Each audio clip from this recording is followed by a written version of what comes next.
Hey everybody, Joe Pal Brian Hunt. Welcome to another episode of 60 Seconds of Risk.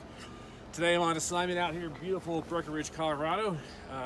As you can see, the ski resort, it's got a whole bunch of powder. It's a beautiful blue day and people are enjoying this wonderful environmental experience.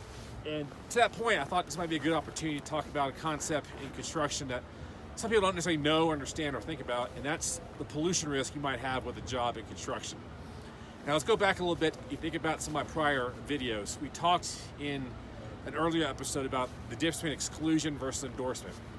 Under standard CGL policy, you have some limited coverage for pollution and pollutants, but it's very limited. Most CGL policies have a lot of exclusions, taking away coverage for things from asbestos, fungi, silica, various points of those sort of other pollutants. So a standard CGL policy is not going to provide you indemnification if something goes wrong.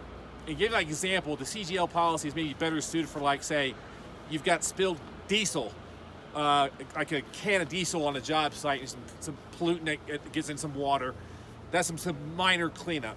But on a large construction project, when you've got a lot of subcontractors, a lot of different materials, the exposure for a environmental exposure is bigger, and therefore, as a result, you need to have a dedicated CGL policy, a dedicated CPL policy, contractors pollution policy, to help sure you have coverage for any sort of incidents that might occur on your job site, whether it be a result of your fault or with the subcontractors on the job site. So specifically, a standard CGL policy will not provide you much coverage as a result to any sort of pollutant that might occur or any kind of incident on your job site. That's why a dedicated contractor's pollution liability policy is very much needed in respect to your operations. And we're going to talk about in future episodes that in the current trend, you actually get a joint pollution / professional policy, which is designed for general contractors. But we'll talk about that later in other episodes. So remember, your standard CGL policy is not going to provide you much coverage for pollutants. That's why you need a dedicated contractor's pollution liability to make sure that you've got coverage for any sort of pollutant or incident that might occur on your job site.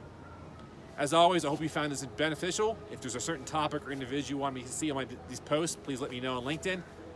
You can subscribe to my channel on YouTube. You can also find the link to these tweets on Twitter.